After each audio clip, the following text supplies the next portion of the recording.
leaving. Florence is bearing down with such strength, forecasters say she may literally reshape the Carolina coastline.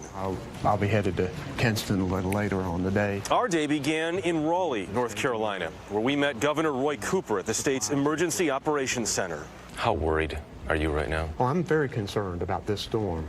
The governor wants to avoid a repeat of Hurricane Matthew 2 years ago, which killed 26 North Carolinians. Predictions are for Florence to be a far more violent storm. Are you ready? We're ready. We're trying to get those last stragglers off of the barrier islands. This